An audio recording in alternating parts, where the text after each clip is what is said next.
মহুয়া ও পাপিয়া ছোটবেলা থেকে একে অপরের খুব ভালো বন্ধু ছিল।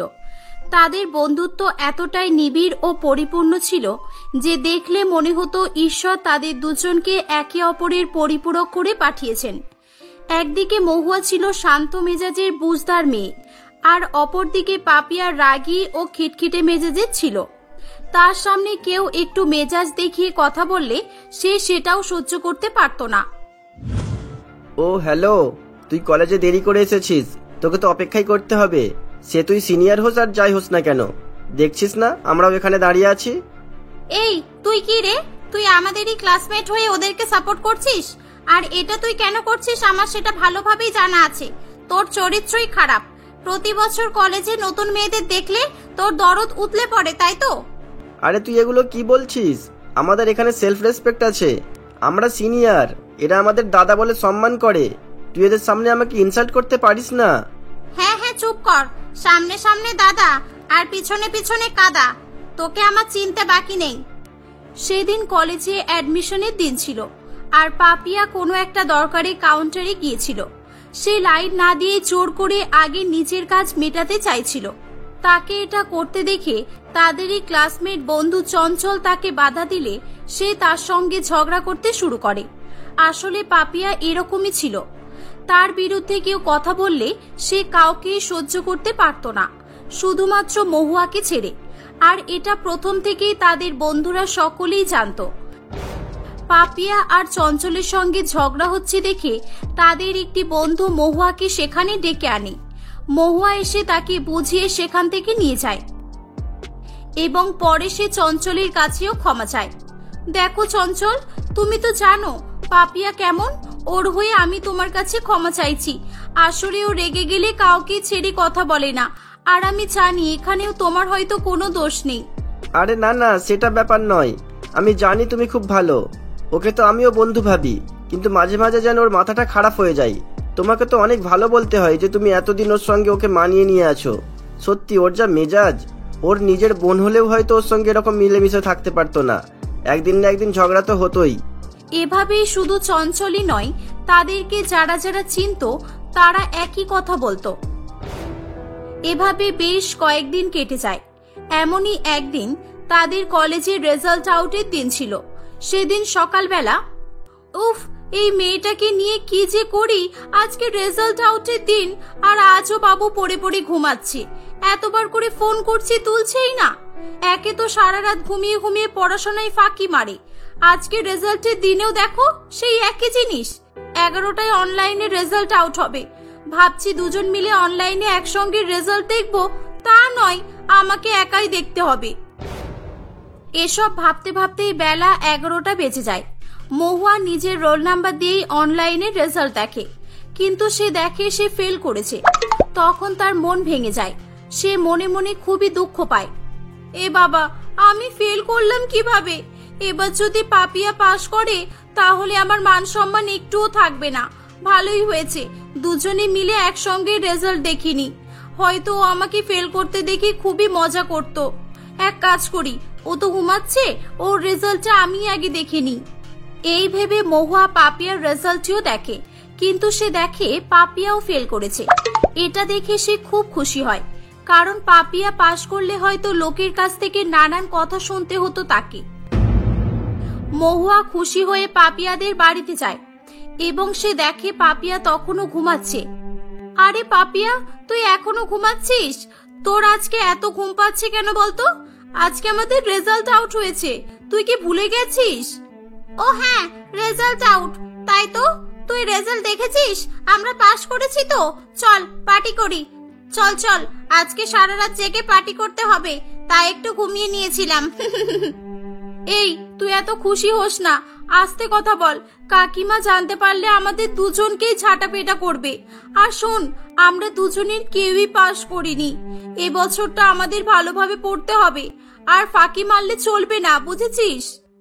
মহুয়ার কথা শুনে পাপিয়ারও মন খারাপ হয়ে যায়। তারা দুজনে মনের দুঃখে বেশ কিছুক্ষণ কান্নাকাটি করতে থাকে। সেদিনই তারা দুজন পরের বছরের পরীক্ষার জন্য প্রতিদিনের পড়াশোনার রুটিন তৈরি করে ফেলে। তারা প্রতিদিন একই সঙ্গে পড়তে বসবে বলে শপথ করে। মহুয়া তার দেওয়া কথা অনুযায়ী প্রতিদিনই সকাল সকাল পাপিয়ার বাড়িতে আসতো এবং তাকে বিছানা থেকে তুলে বাড়ির সমস্ত কাজ মেটানোর পর তারা দুজনে মিলে পড়তে বসতো। এমনই একদিন, দূর বাবা, সকাল থেকে কতবার ফোন করছি, এই মেয়েটা কি একবারও ফোন তুলতে পারছে না। এখন দেখছি আমারই দোষ, রোজ রোজ ওকে ডেকে ডেকে ঘুম থেকে তোলাটাই আমার ভুল হয়। একে তো ঘুম থেকে তোলা, তার উপরে ওর বাড়ির সব কাজ করতে হয়। আমাকে যেন ওর বাড়ির চাকর পেয়েছে। যা তো, আজকে থেকে আমি ওর বাড়িতেই যাব না। মহুয়া রাগ করে সেদিন পাপিয়াদের বাড়িতে যায় না। সেদিন পাপিয়ার ঘুম থেকে উঠতে অনেক দেরি হয়ে যায়। সে ঘুম থেকে উঠে মহুয়াকে দেখতে না পেয়ে খুব রেগে যায়। কি হলো, আজকে এই মেয়েটা এলো না কেন? ওর কি মাঝে মধ্যে মাথায় ভূত চাপে? ও না, আমারই ভাবতে ভুল হচ্ছে। আমার মনে হচ্ছে ও আমার থেকে বেশি নাম্বার পাওয়ার জন্য আলাদা করে পড়াশোনা করতে চাইছে। ও নিজেকে কি ভেবেছে? ও আলাদা করে পড়বে, আমাকে আগেই বলে দিতে পারতো। দাঁড়া, কোনটা সত্যি কোনটা মিথ্যে কলেজে গেলেই বোঝা যাবে। পাপিয়া কলেজে গিয়ে দেখে মহুয়া চঞ্চলের সঙ্গে লাইব্রেরিতে বসে আছে। ও, তাহলে ও এখানে এসে পড়া শুরু করেছে আর চঞ্চলের সঙ্গেও মিশছে। তাই হয়তো মহুয়া আমার থেকে আলাদা হতে চাইছে। দাঁড়া, আমি ওদের কাছে গিয়ে লুকিয়ে লুকিয়ে শুনি ওরা কি বলছে, তাহলেই বোঝা যাবে। কিছুক্ষণ পর, চঞ্চল, এত কথা তো হয়ে গেল, তা তুমি আমাকে এখানে ডাকলে কেন সেটা তো বললে না? আরে বলছি, বলার জন্যই তো ডেকেছি। আসলে না, আমি তোমাকে খুব ভালোবাসি, আর এটা অনেকদিন ধরেই বলবো ভাবছিলাম। তুমি সত্যি বলছো চঞ্চল? তুমি আমাকে লাইক করো? হ্যাঁ হ্যাঁ, ও সত্যি বলছে। আর মহুয়া, বাবা, তোর কীর্তি দেখে তো আমার হাততালি দিতে ইচ্ছা করছে। সত্যি, আমি তো ভেবেছিলাম তুই আলাদা পড়াশোনা করার জন্য এখানে এসেছিস, কিন্তু এখানে এসে তো আলাদাই সিন চলছে। এখানে তো ডেটিং হচ্ছে। দেখ পাপিয়া, তুই আমায় ভুল ভাবিস না। তুই যেটা ভাবছিস সেটা কিন্তু নয়। চঞ্চলকে প্রথম থেকে আমার ভালো লাগে, আর ওকে আমি ভালোবাসি। তা ভালোবাস না, আমাকে লুকিয়ে লুকিয়ে করার কি দরকার ছিল? ছোটবেলা থেকে আজ পর্যন্ত তুই সবকিছুই আমার সঙ্গে শেয়ার করেছিস, আর আজকে ছি, তোকে আমার বেস্ট ফ্রেন্ড বলতেও ঘৃণা হচ্ছে। তুই চুপ কর, তুই এমন ভাবে বলছিস কেন? তুই আমাকে কত বন্ধু ভাবিস। বলতে চাইলে তো আমিও অনেক কথা বলতে পারি। তোর বাড়ির কাজ করতে পারলেই ভালো, আর না করলেই খারাপ। আসল কথাটা বল না, কেন এত অজুহাত দেখাচ্ছিস? এভাবে সেদিন তাদের দুই বেস্ট ফ্রেন্ডের মধ্যে খুব ঝামেলা হয়। তারা একে অপরের সঙ্গে কথা বলাও বন্ধ করে দেয়। তারা প্রিয় বন্ধু থেকে দুজনে দুজনের শত্রু হয়ে ওঠে। এমনকি তারা একে অপরের মুখ দেখতেও পছন্দ করত না। চঞ্চল এগুলো সবটাই জানতো। তাই সে একদিন মনে মনে ভাবে, হে ঈশ্বর, এদের কিভাবে আবারও একসঙ্গে করব কি জানি। এরা যেভাবে দুজন দুজনের শত্রু হয়ে গেছে, আমার তো দেখেই ভয় লাগছে। না, এভাবে হবে না, এদের কিছু একটা ব্যবস্থা করতেই হবে। চঞ্চল অনেকদিন ধরেই বিভিন্ন প্রচেষ্টা করতে থাকে, কিন্তু কিছুতেই সে সফল হতে পারে না। এমনই একদিন চঞ্চল লক্ষ্য করে, সে যখন কলেজেরই মেয়ে সায়নীর সঙ্গে কথা বলছিল, তখন পাপিয়া তাকে ফলো করছিল এবং লুকিয়ে লুকিয়ে তাদের দেখছিল। তখনই চঞ্চল মনে মনে একটা বুদ্ধি এঁটে ফেলে এবং কথা ঘুরিয়ে দিয়ে বলে, ওহ সায়নী, তুমিও না আমার ভালোবাসাকে কবে যে অ্যাকসেপ্ট করবে কি জানি। আমি সত্যি সত্যি তোমাকে ভালোবাসি। I really love you from the bottom of my heart. Chanchal, এ তুমি কি বলছো? আমি তোমাকে দাদার চোখে দেখি, আর আমি যতদূর জানি তুমি তো মহুয়াকে ভালোবাসো। ধুর, তুমি মহুয়ার কথা বলে পুরো মুডটাই নষ্ট করে দিলে। মহুয়ার সঙ্গে আমার কবেই ব্রেকআপ হয়ে গেছে, আর ওর সঙ্গে আমার ততটা রিলেশনও ছিল না। আর ও একটা থার্ড ক্লাস মেয়ে। ওসব বাদ দাও। এই, তুমি আমাকে সত্যি সত্যি ভালোবাসো তো, বলো না। এতক্ষণ পাপিয়া পাশ থেকেই এগুলো শুনছিল, কিন্তু চঞ্চলের এরকম উল্টোপাল্টা কথা শুনে পাপিয়া খুব রেগে যায় এবং সে সেখানে এসে বলে, এই চঞ্চল, তুমি কি বললে? মহুয়া বাজে থার্ড ক্লাস, আর ওর সঙ্গে তোমার কখনোই রিলেশন ছিল না, তাই তো? এক্সকিউজ মি, তুমি কি আমাদের কথা শুনছিলে নাকি? আর হ্যাঁ, যদি এটাই শুনে থাকো যে ওকে বাজে বলেছি থার্ড ক্লাস, তোমার কি করার আছে করে নাও। আর শোনো, তুমি ওকে কিভাবেই বা বলবে? তুমি আমার নামে বেশি কিছু বললেও বিশ্বাসও করবে না। পাপিয়া সেখান থেকে ছুটতে ছুটতে মহুয়ার কাছে আসে এবং চঞ্চলের বিষয়ে সমস্ত কথা তাকে বলতে থাকে। কিছুক্ষণ পর তারা দেখে চঞ্চলও সেখানে চলে এসেছে। দেখ মহুয়া, এই সেই চঞ্চল যে তোর বিষয়ে উল্টোপাল্টা কথা বলছিল। আমার তো তখন রাগ হচ্ছিল, ভাবছিলাম ওকে মেরেই আসি, কিন্তু এ তোর কাছে দোষ করেছে, তাই শাস্তি দেওয়ার অধিকার একমাত্র তোরই আছে। কি শাস্তি?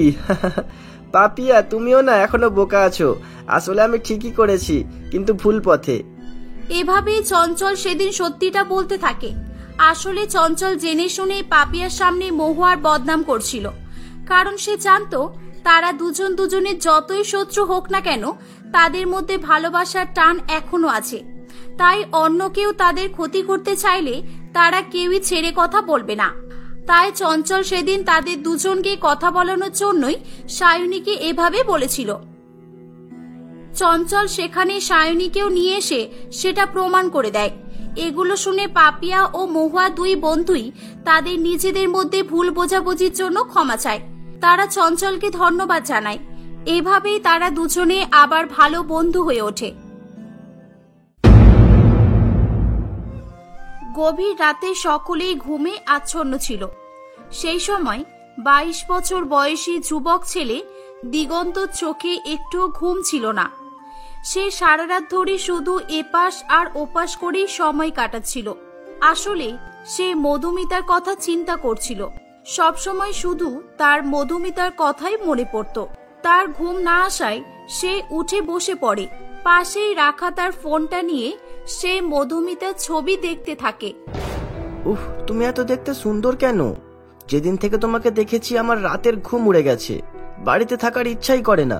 মনে হয় সারাদিন শুধু তোমাকেই দেখতে থাকি। উপরওয়ালা মনে হয় অনেক সময় নিয়ে তোমাকে বানিয়েছিল। I miss you so much. Diganta মধুমিতার ফটো দেখতে দেখতে ঘুমিয়ে পড়ে। সকালে ঘুম থেকে উঠেই সে কলেজে যাওয়ার জন্য রেডি হতে শুরু করে। দিগন্ত মনীন্দ্র কলেজের সেকেন্ড ইয়ারের ছাত্র ছিল, আর মধুমিতা হলো তাদের কলেজেরই 35 বছর বয়সী একজন অবিবাহিতা প্রফেসর। মধুমিতা ম্যাডাম তাদের কলেজে কিছুদিন আগেই জয়েন করেছিলেন। তাকে দেখতে খুবই সুন্দর ছিল। তার বড় বড় নীল রঙের চোখ, মাথায় লম্বা ঘন চুল, তার স্টাইল, তার কথা বলার ধরন দেখে কলেজের সব ছেলেরাই তার উপরে ক্রাশ খেত। তেমনি দিগন্ত প্রথম দেখায় মধুমিতা ম্যাডামের প্রতি দুর্বল হয়ে পড়েছিল। দিগন্ত তাড়াতাড়ি রেডি হয়ে না খেয়েই কলেজে চলে যায়। 11:05 বেজে গেল। মধুমিতা ম্যাডাম এখনো আসছে না কেন? আজ পর্যন্ত কোনো স্যার ম্যাডামের জন্য আমি এভাবে অপেক্ষা করিনি। উফ, কখন যে মধুমিতা ম্যামকে দেখবো। ওই তো ম্যাডাম আসছে। কি শান্তি। Sit down student. আজকে আমি তোমাদের ডিমান্ড অ্যান্ড সাপ্লাই এর চ্যাপ্টারটা পড়াবো। আমি পড়ানো শুরু করছি। কারোর কোথাও কোনো জিনিস বুঝতে অসুবিধা হলে আমাকে জানাবে। মধুমিতা ম্যাডাম ইকোনমিক্সের টিচার ছিলেন। ইকোনমিক্স সাবজেক্টে তার খুব প্রতিভা ছিল, তাই ক্লাসের সকলেই তাকে খুব পছন্দ করত। ম্যাডাম পড়াচ্ছিলেন আর দিগন্ত একভাবে শুধু ম্যাডামের দিকেই তাকিয়েছিল। পড়ার দিকে তার কোনো মনই ছিল না। ইকোনমিক্সের মতো এত বোরিং সাবজেক্টকে ম্যাডাম এত ইন্টারেস্টিং করে দিচ্ছেন, তাহলে ম্যাডাম রিয়েল লাইফে কত বেশি ইন্টারেস্টিং হতে পারেন। আমার স্বপ্নের পরই একেবারে। দিগন্ত, এই দিগন্ত, আমি তোমার সঙ্গে কথা বলছি। কখন থেকে তোমাকে একটা কোয়েশ্চেন করছি, তুমি শুনতে পারছো না? মন কোথায় তোমার? বোর্ডের দিকে দেখছো না কেন? ম্যাডাম, আমার মন তো আপনার কাছেই আছে। মানে ম্যাডাম, আমার মন আপনার পড়ার দিকেই তো আছে, আর আমি আপনার দিকেই তো তাকিয়েছিলাম। মানে কি বলছো তুমি? আমার দিকে তাকিয়েছিলে তুমি কেন? সরি ম্যাডাম, মানে আমি আপনার বোর্ডের দিকেই তাকিয়েছিলাম। জানি না তোমাদের সবার পড়াই কেন মন থাকে না। বোর্ডের দিকে তাকিয়ে কোন জগতে ছিলে শুনি? আপনার জগতে ম্যাডাম, মানে আপনার পড়ার জগতে। আচ্ছা বলো তাহলে ডিমান্ড এন্ড সাপ্লাই এর মধ্যে রিলেশন কি? ডিমান্ড আর সাপ্লাই এর সম্পর্ক? ওই তো কি যেন বলছিলেন আপনি। যেহেতু দিগন্ত পড়া মন দিয়ে শুনছিল না, তাই সে ম্যাডামের কোনো প্রশ্নেরই উত্তর দিতে পারে না। ম্যাডাম তাকে অনেক বকাবকি করে ক্লাস থেকে চলে যায়। ম্যাডাম ক্লাস থেকে চলে গেলেই দিগন্ত ক্লাস থেকে বেরিয়ে পড়ে। সে স্টাফ রুমের সামনে দাঁড়িয়ে মধুমিতা ম্যাডামের বাইরে বেরোনোর অপেক্ষা করছিল। বেশ কিছুক্ষণ পর মধুমিতা ম্যাডাম স্টাফ রুম থেকে বেরিয়ে আসে। এ কি দিগন্ত, তুমি এখানে দাঁড়িয়ে আছো কেন? এখন তো তোমার অন্য ক্লাসে থাকার কথা, ক্লাস করছো না কেন তুমি? ম্যাডাম, আমি আপনার জন্যই অপেক্ষা করছিলাম। আসলে ম্যাডাম, আমি আপনাকে কিছু বলতে চাই। হ্যাঁ বলো, কি বলবে? তাড়াতাড়ি বলো, আমার ক্লাস আছে। ম্যাডাম, আমি আপনার কাছে টিউশন পড়তে চাই। আসলে ইকোনমিক সাবজেক্টটা আমার খুব কঠিন মনে হয়। টিউশন? কিন্তু আমি তো টিউশন পড়াই না দিগন্ত, আর আমি এত ভালোভাবে ক্লাসে পড়িয়ে দেওয়ার পর তো কোনো সমস্যা হওয়ার কথাই নয়। কোনো প্রবলেম হলে আমাকে ক্লাসেই জিজ্ঞাসা করে নেবে, অসুবিধা কি? না ম্যাডাম, আসলে আমি কোনো পড়া বুঝতে পারি না, আর সবার সামনে আমি কিছু জিজ্ঞাসা করতেও পারি না। আমার খুবই খারাপ লাগে, সবাই আমাকে মাথা মোটা মনে করবে। তাই প্লিজ ম্যাডাম, আমাকে টিউশন পড়ান। না দিগন্ত, সরি, আমি পার্সোনালি টিউশন পড়ানোর বিরুদ্ধে থাকি। কারণ কলেজে এত ভালোভাবে পড়ানোর পর আমার মনে হয় না কারো টিউশন পড়ার প্রয়োজন আছে। মধুমিতা ম্যাডাম দিগন্তকে টিউশন পড়াবে না বললে দিগন্ত তাকে ইমোশনালি ব্ল্যাকমেল করতে শুরু করে। ম্যাডাম, এমন করবেন না ম্যাডাম। আমার বাবা একজন চাষি। আমার বাবা অনেক কষ্ট করে আমাকে আর আমার বোনকে পড়াচ্ছে। আমি ভালো করে পড়াশোনা করে সফল হতে চাই। প্লিজ ম্যাডাম, আমাকে সাহায্য করুন। দিগন্তকে দেখে মধুমিতা ম্যাডামের খুব মায়া হয়, তাই সে প্রত্যেকদিন 1 ঘন্টা করে তাকে টিউশন পড়ানোর জন্য রাজি হয়। ওয়াও, আমার প্ল্যানটা তাহলে সাকসেসফুল হলো। আমি এবার ম্যাডামের সঙ্গে আলাদা করে সময় কাটাতে পারবো, ম্যাডামকে কাছ থেকে জানতে পারবো, ম্যাডামকে মন ভরে দেখতে পারবো। কি যে আনন্দ হচ্ছে। আর শোনো, আমি তোমাকে টিউশন পড়াবো এটা যেন কেউ জানতে না পারে, কেমন? না হলে বাকিরাও আমার কাছে পড়তে চাইবে। আমি শুধু তোমাকেই পড়াবো। এটা শুনে দিগন্ত খুবই খুশি হয়। পরের দিন থেকেই দিগন্তকে মধুমিতা ম্যাডাম পড়াতে শুরু করে দেয়। কিন্তু দিগন্ত একইভাবে শুধু ম্যাডামকেই দেখে যায়, আর পড়াশোনার বাইরে ম্যাডামের সঙ্গে অন্যান্য বিষয় নিয়ে কথা বলার চেষ্টা করে। ম্যাডাম, একটা কথা বলবো, কিছু মনে করবেন না তো? আসলে ম্যাম, আপনাকে দেখতে অনেক বিউটিফুল। আপনাকে দেখে মনেই হয় না যে আপনার বয়স 35 বছর। এই বয়সে এত ইয়ং, এত বিউটিফুল ভাবাই যায় না।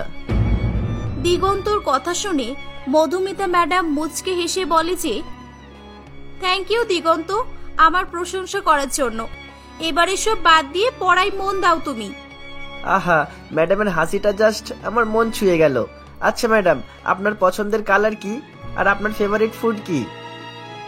এভাবেই দিগন্ত প্রত্যেকদিন পড়তে এসে ম্যাডামের সঙ্গে কথা বলার চেষ্টা করত, ম্যাডামের পার্সোনাল লাইফ নিয়ে জানার চেষ্টা করত।